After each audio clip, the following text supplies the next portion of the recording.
These videos are about regular people talking about the things that divide us, immigration, race, Trump, etc., so they might offend you.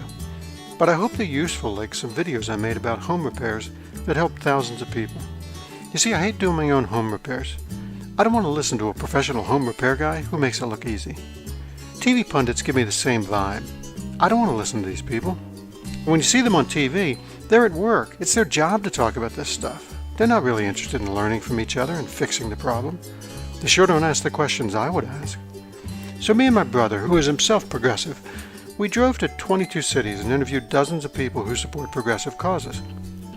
And I learned this: it's our feelings that divide us, feelings driven by personality. Some of us want to be the innovators, the trusting, the idealists.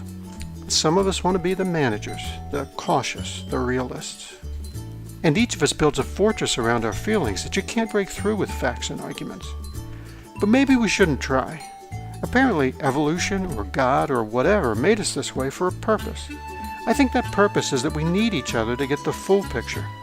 I know it works that way with other things, but we have to talk to each other. If we don't talk to each other, we won't make progress. From Los Angeles, we drove to Watts to meet Mac Shorty, a former chairman of the Watts Neighborhood Council who currently serves as its vice chair. He followed in the family tradition of working to improve his local community through his activities in union management and labor relations. We met him near the Watts Towers to talk about immigration, racism, income inequality, and Donald Trump. Okay, I'm Mac Shorty, 49-year-old black male, born and raised here in Watts, California. Got past the mantle about politics and involved with union organizing and union busting from my aunt and my grandmother, who started way in the early 70s and 60s. And now I'm about trying to make a positive change to my community right now. What are some of the problems you see going on here that you're trying to fix? First of all, I look at my community as a struggling community, underserved, been forgotten since the 1960 riots. It's been 50 years. And Watts basically has changed from being black, an African-American community, to where it's 80% Latino. And the hardest part about a community that's changing, the people that come in and create the change have forgotten exactly how the blood and sweat and tears that people put in that made it possible so that they can have the things and the changes that they want about in America. Do you think it's a good thing that we're trying to do more kind of national, or that we're going in a direction towards more nationalism and less globalism with the election of Trump? As you know, when you look across America, the presidents before Donald Trump concentrated on helping global nations. And we have basically forgotten about the people in America that makes America what it is today. And it's sad to see when you see veterans homeless, you see women out here with their kids that's been a part of this country and have, are struggling and homeless. I mean, I'm a community where it's 80% Latino. The people want you to believe that violence is down in my community, but no, violence ain't down, it's just hitting. It all depends who you ask. Okay. I know a lot of folks say that concern for immigration, they kind of equate that with racism. We get that complaint a lot. I don't think President Trump has been particularly elegant when he talks about, the problems of too much immigration. He says it in a way that really tends to offend people. But I also think it's legitimate for people to worry that at some point, if there are too many people coming in who are not documented and who maybe don't share our values, then that could actually lead to problems. And even if they do share our values, if they're competing for our jobs, then I think that's something that you can legitimately be afraid of. What do you think? Actually, President Obama deported more people than I believe Donald Trump. When you look at immigration issues, there was a time in America when a black person did a crime, they went to jail for it. They had to be rehabilitated for that crime.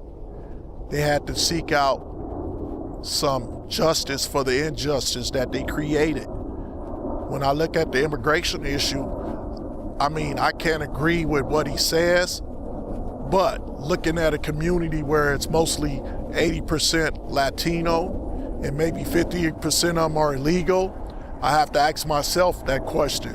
Why? Why didn't they come in the country right and it legal? Is it that hard?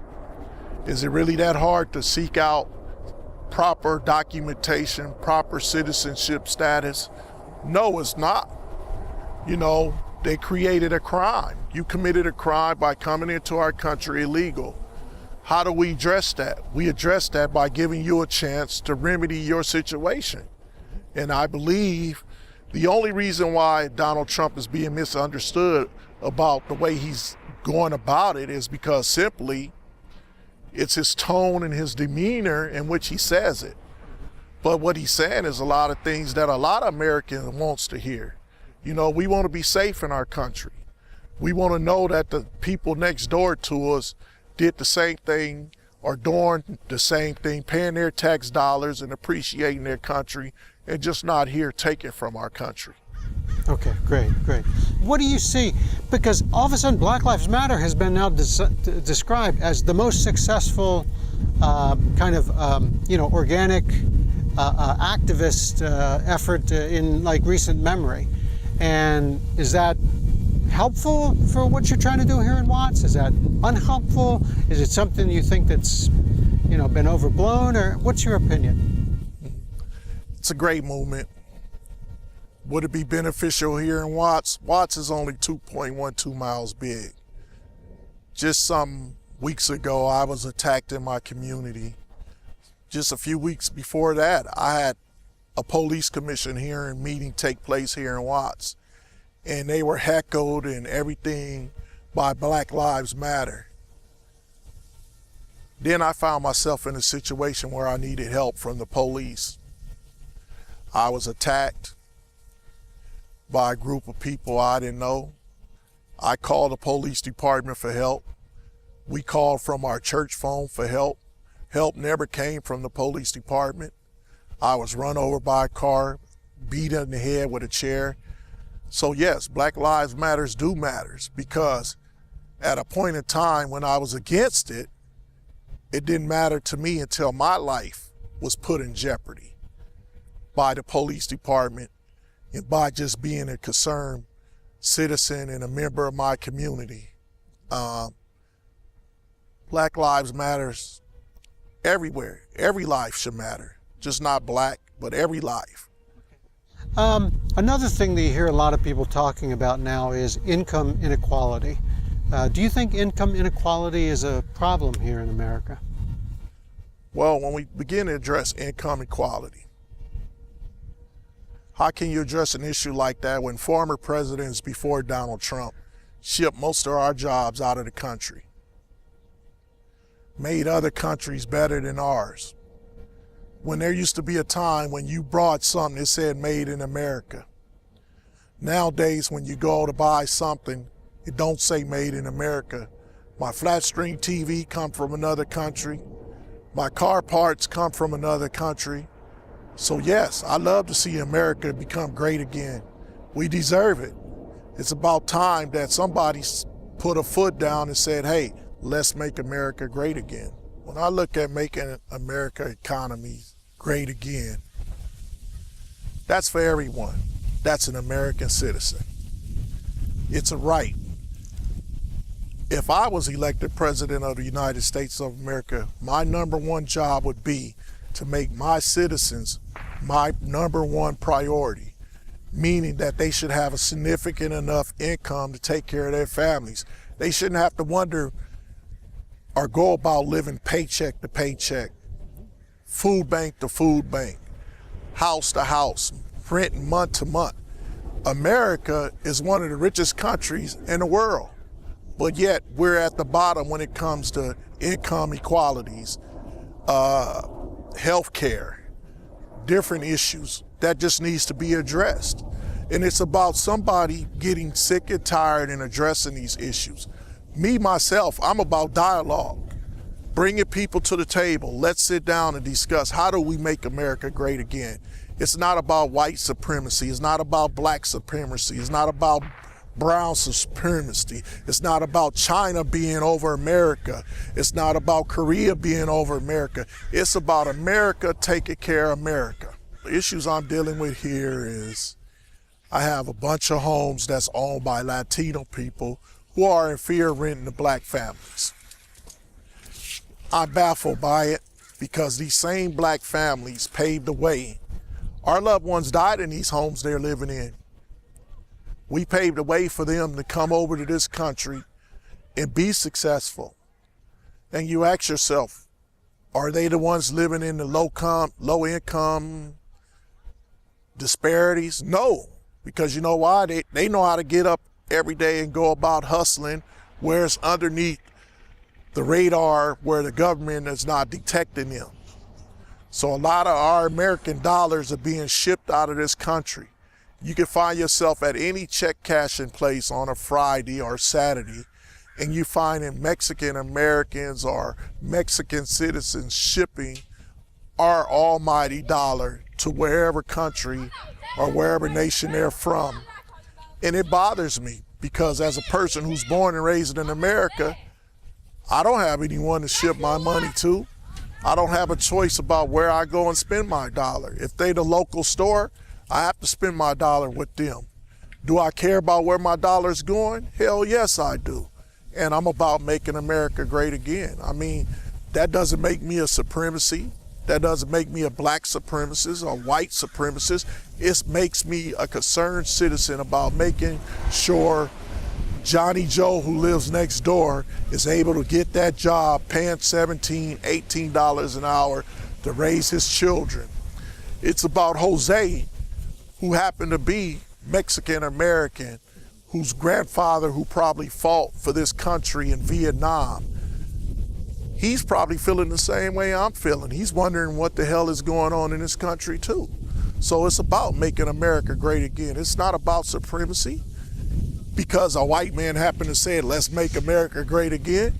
Look around, there's probably 1,000 other colored people or black, brown, pink, purple, red people that said it, I'm sure.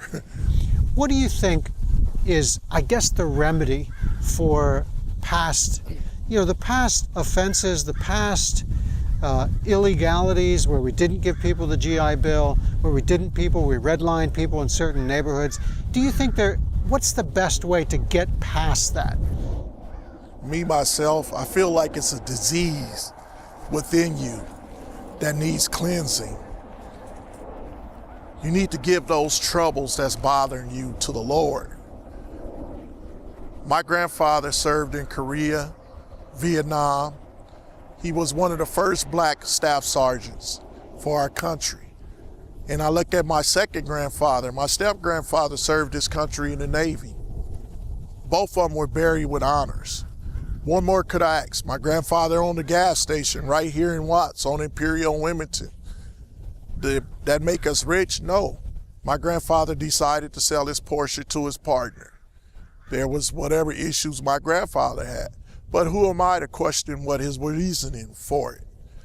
My thing is to build my success. Where do I stand as an individual? I can't stand in my grandfather's shoes because that was a different time and a different era. Where I stand today, I feel like I stand on a foundation that I'm capable of building to make myself, my family, my community engagement, my community involvement a better community. And I have to stand in my own shoes in order to do that. I can't worry about the past. I can only look forward to the future of making America what it needs to be. We're so busy with building up every other country where we have forgotten again about home. And it's about building home. It's about making sure that we have the things we need to be self-sustaining in our country. Does that make me racist? Does that make the president racist because he says about make America great again? No. I mean, me, myself, I love to see America great again. I often ask myself all the time, is it better to be involved with the system or sit back at home and talk about the system? Well, If I was to sit back at home and talk about the system, I probably could hear my grandfather who served in the war saying, no, that's not what I would want of you or expect of you. I could hear my second grandfather, Tom, saying that you thought I rode on a Navy ship for all those months out at sea so you could sit back with your heels clicked up? No. I could hear my grandmother saying, you think I knocked on every door in Watts to try to get people to vote for in-home support care union? No. It's about America being great again. Whatever direction we go in, we just all need to be a part of the system. Plain and simple. Is there a kind of an inherent racism or a subtle racism that people don't even know they're doing? Is that something that you even want to talk about? Well, let's talk about it. When you think about racism in America, most every person have experienced some kind of racism. Whether it's because you're a white person riding down the freeway and somebody give you the finger, or you happen to be an African American who go apply for a job.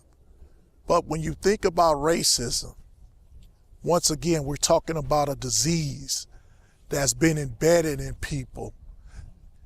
And we as America just have to love people, love on each other, because guess what? The threat is not from racism. The threat is from people just don't know how to love no more in America. People have gotten away from saying hello to the next door neighbor, good morning. You go into work nowadays, most people come to work sad and disappointed. Their self-esteem is low. You know, they're having day-to-day issues. And to some people, because they're having issues, it may come off as they're being racism or sarcastic or whatever. But to me, I know how to love every person. I could go to a Ku Klux Klan rally and love them, because most of the time, most people really just need a hug.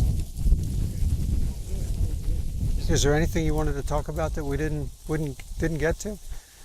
Well, when you think about our president, people address our president with all the bad issues. Has anyone ever thought that this guy that we make seem so horrible, so disgusting, so un-American, maybe he just need a hug? Maybe he just needs to be told he's loved by somebody. Literally, a man can only be so hateful and so mean and so ornery for so long. And then deep down inside, it begins to eat at his soul. Because maybe America needs to just say, we love you, Donald Trump. Let's all work together about making America great again. Okay, great. Well, I thank you so much for your time. Thank you for taking the time to talk to us. Not a problem. That was Mac Shorty in Watts, California. I'd like to thank him for telling us more about how things are going in his community and sharing his thoughts on the larger issues affecting the country. I hope you consider supporting this series by liking the video and subscribing to the channel. Thanks.